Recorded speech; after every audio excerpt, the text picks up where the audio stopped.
দুপুরবেলা জমিয়ে সবাই মিলে খাওয়া দাওয়া করে নিলাম কাল। আর তারপরে কিছুক্ষণ রেস্ট নিয়ে সাজুগুজু করে নিলাম নতুন জামা কাপড় পরে। তারপর ঘরেই করে নিলাম কিছু ফটোশ্যুট। এরপর আমরা কোথায় যাচ্ছি? হ্যাঁ, যাচ্ছি নতুন বছর বলে একটু মন্দিরে, গণেশ মন্দিরে গেছিলাম কাল। প্রিয়াঙ্কাও তো আমাদের এখানে গণেশ মন্দির কখনোই দেখেনি, তাই কাল চলে গেছিলাম গণেশ মন্দিরে। এরপর ফুলের সাজি টাজি নিয়ে পৌঁছে গেলাম মন্দিরের ভেতরে। ঘন্টা টন্টা বাজিয়ে ভেতরে ঢুকতে না ঢুকতেই ফার্স্টে আমি বাইরে থেকেই একটুখানি ভিডিও করে নিলাম, কারণ ভেতরে একদমই অ্যালাউ করে না। এই যে ভিডিওগুলো দেখছিল এগুলো কিন্তু লুকিয়ে লুকিয়ে করা হয়েছিল, কারণ পুলিশ ভর্তি ছিল। এরপর খুব সুন্দর করে পুজো দিয়ে দিলাম আমরা সবাই, প্রসাদ নিয়ে। এরপর মন্দিরের ভেতরটা একটু পরিক্রমা করে নিলাম।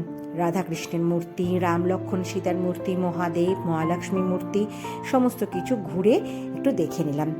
এরপর বাইরে এসে মন্দিরটাকেও সুন্দর করে একটু ভিডিও করে নিলাম। ধূপ, মোমবাতি, ধূপকাঠি সমস্ত কিছু জ্বালিয়ে আমরা গণেশ মন্দির থেকে বেরিয়ে আসলাম। এরপর চলে আসলাম ইটার্নিটি মলে। আর ইটার্নিটি মলে আসলেই সোনুর জন্য আমাদের কিন্তু একটাই ডেস্টিনেশন থাকে, সেটা হচ্ছে কেএফসি। চলো, এরপর কেএফসিতে ঢুকে গিয়ে সব কিছু অর্ডার দিয়ে খাওয়া দাওয়া করে নিলাম।